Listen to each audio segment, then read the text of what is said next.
The story begins with a slow, almost haunting camera glide across a black and white photograph of Elvis Presley and Linda Thompson from the mid-1970s. The picture is still, beautiful, and iconic, but the silence wrapped around it feels heavy, almost mournful, as if the image itself carries a secret. The audience sees Elvis smiling, his arm around Linda, while the flashbulbs from the cameras of the world reflected off his perfect stage presence. And yet, as the camera moves closer, the narration reveals that this image, this illusion of perfection, to hide something that was never meant for the public to know. For decades, the narration begins in a low, controlled tone. Rumors have circled around the final years of Elvis Presley's life. Rumors about his mental state, his emotional struggles, his dependence on the people around him, and the weight he carried as the world's most famous entertainer. And for a long time these whispers were dismissed as tabloid gossip. But now, Linda Thompson, the woman who lived by his side for over 4 years, has finally come forward, and what she reveals confirms the rumors. And it's not good. The scene takes the viewer inside Graceland, not the museum we know today, but the living home it once was. Hallways dimly lit, late at night. The quiet hum of loneliness in a mansion filled with people but empty of peace. The narration continues, guiding the viewer carefully into Elvis's private world. Most people only saw Elvis under bright stage lights. They saw the suits, the jumps, the charisma, the voice that could shake an entire stadium. But Linda saw something entirely different. She saw the man behind the curtain, the man who struggled to carry the weight of being Elvis Presley every single day. The camera now shifts to old footage of Elvis backstage, sitting quietly in a chair while makeup artists work around him. His eyes look tired, distant, as if he's in the room but also somewhere far away. The narration deepens. Behind the fame, Elvis was drowning in responsibilities, expectations, and memories he couldn't escape. He was torn between the world's love and his own emotional wounds, many of which he hid even from the people closest to him. Linda, in her interviews, that often speaks softly when she talks about Elvis. She doesn't sensationalize. She doesn't exaggerate. Her voice reflects the kind of love that survives even after decades have passed. She said she never stopped caring about Elvis, that she still carries parts of him in her heart. But when she talks about his final years, her tone shifts. The warmth disappears for a moment, replaced by sadness. A sadness shaped by truths she kept silent for years. And now, she confirms what so many suspected. He was lonely, she says in one clip. The camera zooms in slowly on her face, not for drama, but to show the sincerity in her eyes. He was surrounded by people, but he was lonely. The narration picks up her words and expands upon them. The world saw Elvis as a king, untouchable, adored, larger than life. But Linda says he often felt like a prisoner of his own fame. Fame had built a stage for him, but it had also built walls. Walls he could not climb over. Walls he could not escape through. Cut to a scene of Graceland's gates closing at night. The darkness spreads across the lawn. The lights inside the house flicker, and a silhouette moves behind the curtains. Linda remembers that Elvis rarely slept at normal hours. He would stay awake deep into the night, pacing the halls, talking about life, about music, about his mother, and about the fear that someday he would lose everything. He wasn't just tired, he was exhausted in a way that sleep could never fix. Linda recalls moments when Elvis would sit alone at the piano, touching the keys but not playing anything, just sitting there, lost in thought. She said he lived with a constant emotional heaviness, a shadow that never left him. And this is where the audience begins to understand. The rumors weren't about drama or scandal. They were about a man who carried more pain than anyone saw. The narration returns with a quieter, more reflective tone. For years, new fans and old fans argued about the truth of Elvis's emotional state. Some said he was fine. Others insisted he was hiding something darker. But Linda confirms that Elvis was a man torn between who he wanted to be and who the world forced him to be.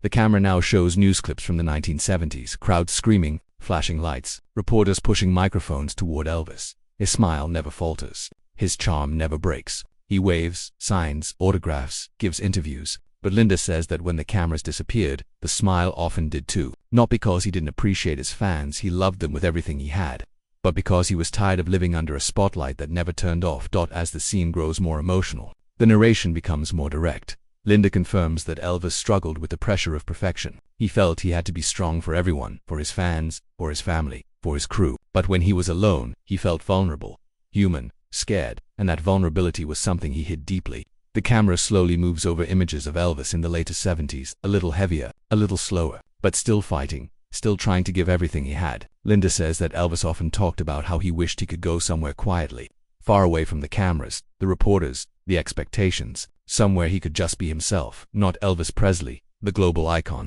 but simply a man trying to find peace. The scene begins to close. The lighting dims. The music softens. The narration leaves the audience with a question meant to pull them into the next scene. Linda Thompson lived beside Elvis for years. She saw what the world refused to see, the emotional storm behind the smile. And now, decades later, she finally reveals the truth. But there is something even deeper, she says, the world never knew. A secret Elvis carried. A secret that would have shocked everyone. The scene fades out slowly, leaving viewers suspended between the myth of Elvis and the man Linda says he truly was. Linda Thompson takes us deeper into the part of Elvis's life the public never saw. The life behind closed doors at Graceland, where the myth of the king ended and the reality of a troubled man began. This was not the Elvis fans screamed for, not the Elvis on magazine covers, not the Elvis who electrified millions on stage. This was the Elvis who lived in a world of shadows, a world where fame offered comfort on the outside but left wounds on the inside. And Linda, more than anyone, witnessed the emotional landscape he walked through every day. She describes Graceland not as a palace filled with laughter and celebration, but as a place where silence often echoed louder than any music. Behind its gates, Elvis's life followed a rhythm most people would never understand. Days blended into nights, nights into early mornings. The curtains stayed closed, not because Elvis wanted privacy from the world, but because the world had become something he feared letting in, and the people inside the house were often helpless. Watching a man who seemed larger than life slowly shrink under the weight of his own thoughts, Linda remembers waking up at irregular hours, sometimes 3 a.m., sometimes even later, wondering where Elvis was. She would find him in the living room, sitting alone with only a dim lamp on, his eyes distant, his breathing slow, his mind clearly somewhere else. She quickly learned that Elvis didn't sleep like most people did. Instead, he drifted in and out of exhaustion, his mind constantly racing. He lived in cycles, a burst of energy, followed by emotional collapse, excitement, followed by emptiness, connection, followed by complete withdrawal. Linda confirms that the rumors about Elvis being emotionally fragile were not only true, they were understated. He would go from moments of deep introspection, where he spoke about his mother, about God, about the purpose of his life, to moments where he didn't want to speak at all. He would isolate himself, retreating into rooms, closing doors, pretending to rest even when Linda knew he couldn't. Sometimes, he tried to hide it from her. Other times, he simply couldn't. She recalls evenings when Elvis would invite the entire Memphis Mafia into the room, joking, laughing, trying to fill the space with energy he didn't really feel. But then, once everyone left or got distracted, his face would fall. His smile would fade as quickly as it had appeared. He carried so much inside him, Linda once said, her voice trembling, so much that he never let the world see. The narration deepens, describing how Elvis battled a complicated mix of emotional loneliness and physical exhaustion. Linda says he felt disconnected from reality at times. He was surrounded by people who adored him. But what he didn't have, what he couldn't seem to find, was someone who could ease the ache he carried inside. His fame created a strange emptiness. He could have anything he wanted, except the one thing he craved, peace. There were times when Elvis would ask Linda to stay close, to sit near him, to talk to him until he fell asleep. Not because he needed conversation, but because he needed comfort. He needed to feel that someone was there. At other times he pushed her away without warning, falling into moods that made no sense to anyone watching. Linda remembers the confusion of trying to understand him. He could go from warm and affectionate to distant and quiet in a matter of minutes. She soon realized that Elvis was living with emotional highs and lows that would exhaust anyone. The highs were filled with music, laughter, spontaneous conversations, long nights spent philosophizing about life. The lows, however, were filled with silence, frustration, and the fear that he was losing control of the world around him. And Linda was caught in the middle, trying her best to be stable for both of them. Elvis often struggled with guilt. He felt guilty that he couldn't be the perfect partner, guilty that he couldn't control his emotions, guilty that he wasn't always kind or present. Linda remembers him apologizing at times, long, heartfelt apologies where he promised to do better, promised to try harder, promised that he loved her more than his darkness. And Linda believed him, not because she was naive, but because she saw the sincerity in his eyes. She confirms that one rumor people often misunderstood was the idea that Elvis was spoiled by fame, that he expected everything to revolve around him. In reality, she says, Elvis didn't demand admiration. What he craved was connection, real, emotional connection. But the more famous he became, the harder it became to find any. People loved Elvis the performer. Few people knew Elvis the man. Linda was one of the few who did, and even she struggled at times to reach him. She remembers one night vividly. Elvis was sitting at the piano, his fingers lightly brushing the keys. He wasn't playing, he was just holding onto the instrument like it was the only thing grounding him. Linda quietly approached him, asking if he was okay. He looked up at her with that familiar mixture of sadness and softness and said, "Sometimes I don't even know who I am anymore." That sentence stayed with her for the rest of her life. To her, it was the clearest glimpse into the emotional storm Elvis lived with. Behind closed doors, Elvis was a man trying desperately to hold on to the parts of himself that fame slowly took away. His vulnerability was something he never wanted the public to see. He feared being judged, feared being misunderstood, feared being seen as weak, and so he hid it from fans, from friends, even from himself. Linda, however, couldn't ignore what she saw. She couldn't unsee the sleepless nights, the emotional breakdowns, the moments of clarity followed by complete collapse. She loved him deeply, but she also feared for him. She saw a man fighting a silent war, one without weapons, one without rest, and as she speaks today, decades later, she admits that the emotional struggle Elvis faced behind the walls of Graceland was far worse than anyone outside could ever imagine. It wasn't just sadness. It wasn't just stress. It was a storm brewing inside a man who had given everything to the world and had nothing left for himself. This storm, this emotional unraveling, is what Linda describes with tears in her eyes. And it is here that she confirms the rumors. Elvis's private life was far more fragile than anyone believed, and this fragile world would soon collide with something even darker. Something that would ultimately pull him deeper into the downward spiral no one could save him from.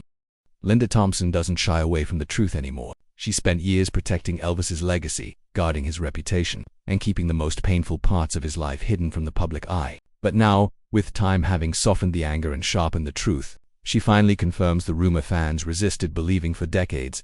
Elvis Presley was dependent on prescription medication, and this dependency was slowly destroying him from the inside out. She explains that the drugs weren't the kind people associate with rock stars. Elvis wasn't abusing illegal substances. He wasn't going to parties or chasing highs. What he depended on were prescription pills, sedatives, stimulants, painkillers, medicines that were easy to justify at first, and that is exactly what made them so dangerous. Linda reveals that Elvis never saw himself as someone who needed to be saved. He believed he was in control. He believed the pills were simply tools, things he needed to sleep, things he needed to wake up, things he needed to calm his nerves before performing for thousands. He had convinced himself that they were harmless because they came from doctors, not drug dealers. But Linda saw the truth long before he did.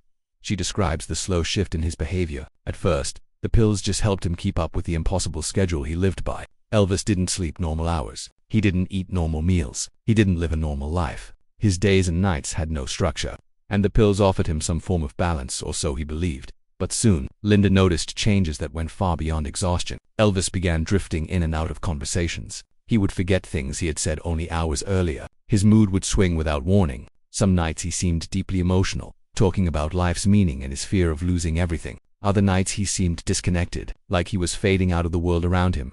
Linda recalls moments when Elvis would reach into a drawer or a pocket, looking for something she already knew he was relying on too heavily. She remembers gently placing her hand over his and saying, "Maybe not tonight," but Elvis would smile that charming, familiar smile and say something like, "Honey, I know what I'm doing." But he didn't, not anymore.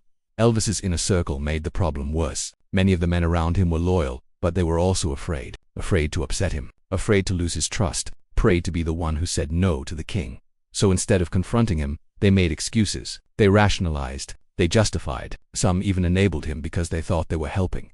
Linda describes the environment as a dangerous bubble, a place where Elvis's every need was met instantly, where no one dared challenge him, where his struggles remained hidden behind layers of loyalty and silence. And inside that bubble, Elvis was slowly unraveling. She remembers the guilt she felt. She tried to help him sleep naturally. She tried to keep him awake through conversation instead of medication. She tried to distract him, comfort him, and calm him. But every time she made progress, someone else would hand him what he asked for, and Elvis would slip back into the cycle he believed he needed to survive. The most heartbreaking part of Linda's revelation is not the addiction itself, it's the fact that Elvis didn't understand how deep he had fallen. He genuinely believed the medications were necessary medical solutions, not a trap that was slowly tightening around him. She describes nights when Elvis would fall asleep suddenly, mid-sentence, his head dropping forward, as if the weight of the world finally became too much to hold. Other nights he was restless, pacing for hours, unable to calm the storm inside him, even with the help of the pills he trusted so much. Linda confirms the rumor with a painful honesty. Elvis wasn't just taking medication, he was dependent on it, and that dependency was eating away at his body, his mind, and his spirit. She tried to intervene. She wanted to save him, but as she painfully admits, you can't save someone who doesn't believe they're in danger. This scene ends with her voice heavy with regret. She reveals that the pills didn't just weaken Elvis, they changed him. They blurred the line between the man he was and the man he was becoming. And as the world cheered for him on stage, Linda watched him slowly slip out of reach behind closed doors. The truth she shares is simple, devastating, and final. Elvis wasn't losing control of his life because he wanted to. He was losing control because he trusted something that was quietly taking everything from him.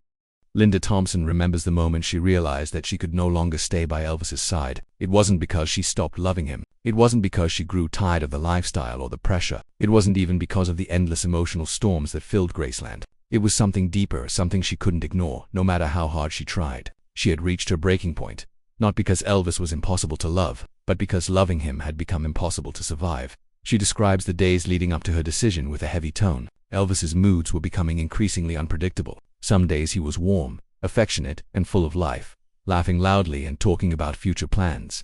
Other days he was distant, irritable, and trapped in a haze created by exhaustion, stress, and the medications he refused to give up. Linda felt like she was living with two versions of him, the Elvis she loved, and the Elvis she feared he was becoming.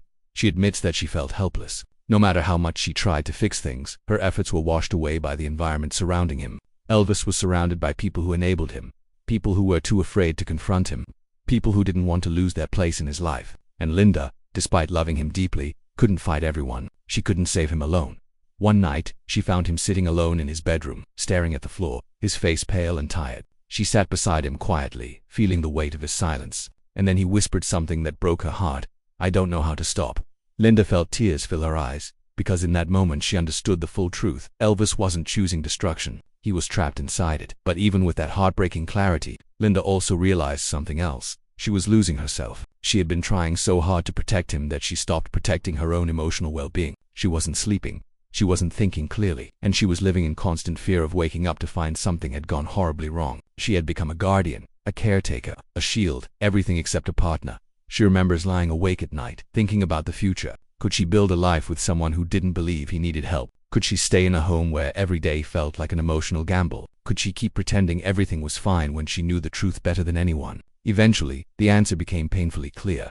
The breaking point wasn't a dramatic moment or a violent argument. It was a quiet realization, the understanding that staying with Elvis meant watching him slowly destroy himself while she slowly disappeared beside him. She knew she wasn't strong enough to lose him piece by piece. She loved him too much to watch that happen. And so, she made the most difficult decision of her life. Linda tells this part of the story with a trembling voice. She didn't walk out of Graceland because she stopped caring. She walked out because caring had become a burden she could no longer carry alone. She says she felt guilt, heartbreak, and a deep sense of failure, as if she was abandoning a man who needed her more than ever. But she also knew Elvis didn't need a partner anymore. He needed a team of doctors, a full intervention, a level of help she simply couldn't provide. When she left, Elvis didn't chase her, not because he didn't love her, but because he was too lost inside himself to fight for anything. That silence hurt her more than anything else. Looking back, Linda calls it the hardest choice she ever made. "I didn't leave Elvis," she says softly. "I left the life that was killing him, and killing me." This is the moment that changed everything. The moment love was no longer enough to hold together a life falling apart. Years after Elvis Presley's death, Linda Thompson still speaks about him with a tenderness that time has not erased. Her voice softens when she remembers the man behind the legend, the man she loved, the man she tried to save, the man she ultimately had to walk away from. But now, after decades of silence, she shares the truth, not to expose him, not to judge him, but to finally help the world understand the real Elvis Presley. And what she reveals confirms the rumors people whispered about for years, the rumors fans didn't want to believe, the rumors that paint a heartbreaking picture of the King's final years. She explains that even after their breakup, she remained deeply worried about him. She checked on him through friends. She kept up with news about him. She prayed he would change his habits, get the help he needed, and find the peace he had been searching for all his life. There was a part of her that hoped distance would wake him up, that without her, he might finally realize how dangerous his path had become. But Elvis never changed direction. He continued living the same unpredictable, chaotic lifestyle, surrounded by the same pressures, the same fears, the same enablers, and the same emotional storms. Linda remembers hearing updates about his health declining, his exhaustion growing worse, and his isolation deepening. Every time she heard something new, it felt like a piece of her heart cracked a little more. She knew where it was heading.